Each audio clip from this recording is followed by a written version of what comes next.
Wall Street volatility, rupee bond market stress, Middle East conflict, US and India trade deal progress. There are so many things that right now every individual investor is thinking one thing.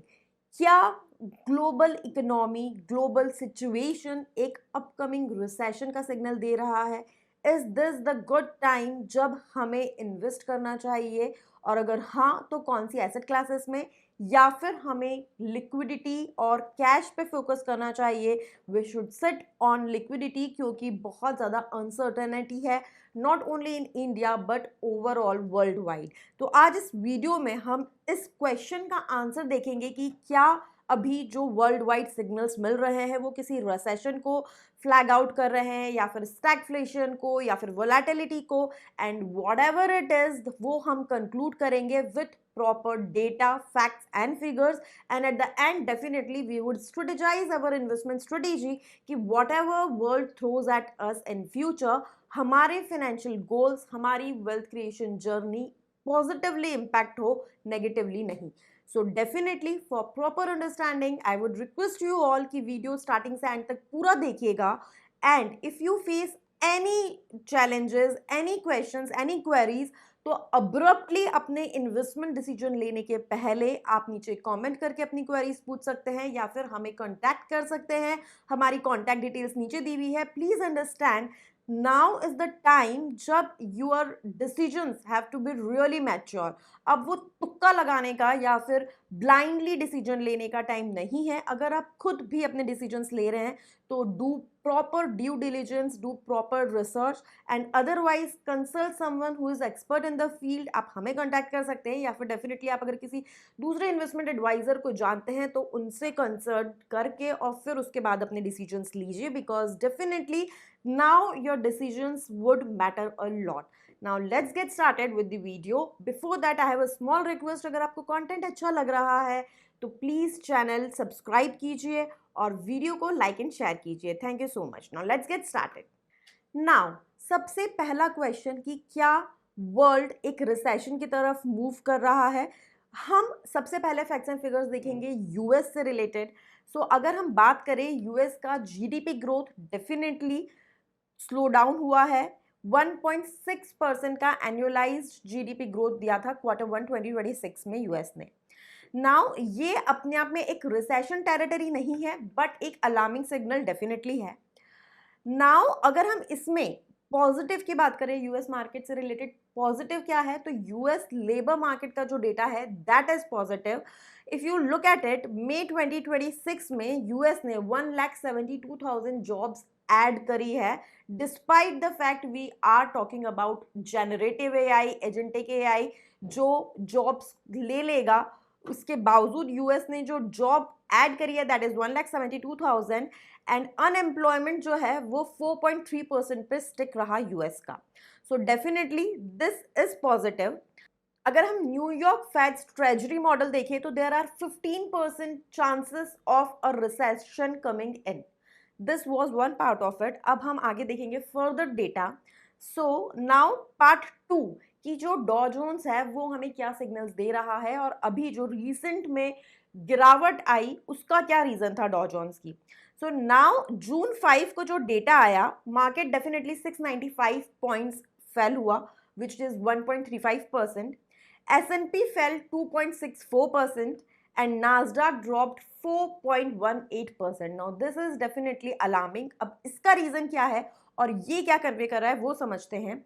So now ये जो data है, ये जो गिरावट आई है, इसका सबसे biggest reason है कि जो जॉब डेटा आया वो एक्सपेक्टेशन से ज़्यादा हॉटर आया, and because of this Fed rate cut के चांसेस अब कम हो गए हैं। रेट कट शायद नहीं होगा उतना जितना एक्सपेक्ट कर रही थी wall street, and this was the impact which was shown in the market.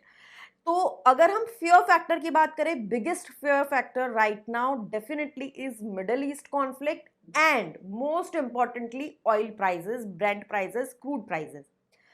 इस पे अगर हम फर्दर इसे एनालाइज करें, व्हाट डज इट मीन कि जो अर्निंग्स है वो हर्ट होगी अगर ग्रोथ स्लो हुई। डेफिनेटली इन्फ्लेशन जो है वो because of oil and geopolitics sticky रहेगा, या फिर बढ़ सकता है, and because of this central bank definitely rate cut नहीं कर पाएगा aggressively. This is the bottom line. को क्या हम ये कह सकते हैं कि रेसेशन है? नहीं, रेसेशन नहीं है, but definitely this is a alarming situation. In first case also it was कि some negativity, something which would lead to extended volatility will be there, and same is being conveyed in this second part. Now third part में हम बात करेंगे India की. ये हमने बात कर ली डॉ जोन्स की, ये हमने बात कर ली बाहर की, लेकिन इंडिया में क्या हो रहा है और इंडिया का डेटा क्या कह रहा है. So now if you talk about Indian data, June 5 2026 को रियल जीडीपी डेटा पब्लिश हुआ. वो है GDP grew at 7.8% in quarter 4 25-26 and 7.7% for the full fiscal year, which is really positive. That means कि जो ग्लोबल डेटा है वो India की growth story को अभी तक इम्पैक्ट नहीं कर रहा है. बट क्या इसका मतलब ये है कि इंडियन इकोनॉमी टोटली इंसुलेटेड है with this world wide dynamics? नहीं, ऐसा नहीं है और ऐसा हो भी नहीं सकता है in today's time of globalisation. So how it would impact वो समझते हैं. If we look at it, inflation जो है, इन्फ्लेशन का डेटा जो सीपीआई इन्फ्लेशन डेटा पब्लिश हुआ है दैट वाज अराउंड 3.48%, एंड अगर फूड इन्फ्लेशन की हम बात करें दैट वाज 4.20%. अगर हम ग्लोबल फेयर्स कैसे हमारे इंडियन इकोनॉमी को इम्पैक्ट कर रहे हैं उसकी बात कर रहे हैं, तो सबसे बड़ी प्रॉब्लम है कि इंडिया 90% डिपेंडेंट है on imports for oil, and definitely brand, crude, middle east conflict, ये सारी चीज़ें इंडिया में ये इंपोर्ट्स को इम्पैक्ट करेगा, जिसकी वजह से हमारा रूपी भी वीकन हो रहा है, एंड देन डेफिनेटली हमारे यहाँ पे भी इन्फ्लेशन एक अलार्मिंग सिचुएशन है, और उस इन्फ्लेशन को कंट्रोल करने के लिए आरबीआई डेफिनेटली रेट कट्स नहीं कर सकता. इवेंचुअली मतलब हमने 3 केसेस जो डिस्कस करे. Eventually the problem right now is one that is middle east conflict, and the biggest underlying problem is the oil, crude and brand prices. Now अगर हम बात करें कि ये सारी चीजें जो ग्लोबल कॉन्फ्लिक्ट्स है, करेंसी इश्यूज है, ट्रेड वॉर है, इससे क्या ओवरऑल इम्पैक्ट आएगा. So here on June 2 straight of Hormuz में मैरीटाइम ट्रैफिक जो है वो डिस्टर्ब हुआ, एलएनजी फ्लोज को जिसने इफेक्ट करा, एंड ब्रेंट जो है वो $96 पे सेटल हुआ है, WTI eight $93.76.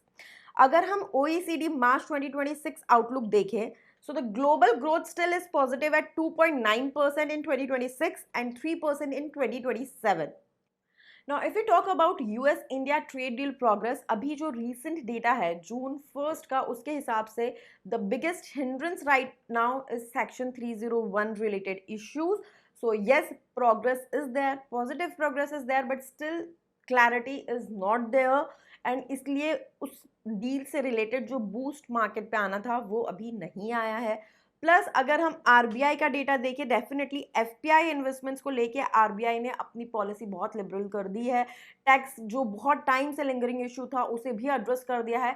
So definitely Indian government जितना स्टैंड ले सकती थी for easing the markets, for getting the foreign investments, वो ऑलरेडी कर दिया है. अब जो एक ही हिंड्रेंस है जिसकी वजह से अभी भी फ्राइडे को otherwise market should have rallied, but जो नहीं आई रैली, उसका एक ही रीजन है, the fear around middle east conflict, inflation, Brent, crude. So now what should you do with your money? What should be your strategy? Definitely अब हमें ये समझ में आ गया कि recession नहीं आ रहा है, but definitely volatility रहेगी because there is uncertainty, biggest uncertainty because of Middle East conflict and oil prices. तो अभी ऐसे में you should what should be the things which you should avoid, what should be the things which you should be doing. First of all, now at this moment it is very important कि आप staggered investing करो, एक बार में अपना पूरा पैसा invest नहीं कर दो, but at the same time it's not that कि आप अपना पूरा इन्वेस्टमेंट रोक दो.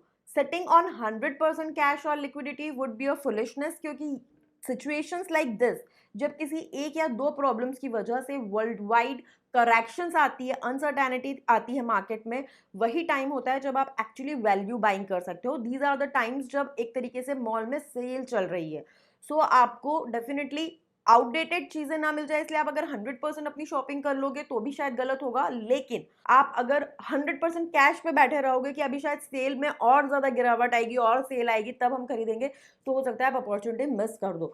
So now is the time जब आपको स्टैगर्ड इन्वेस्टिंग करनी चाहिए. थोड़ा थोड़ा करके investment over a phased manner invest करते जाना चाहिए, क्योंकि these are the actual times for value investing.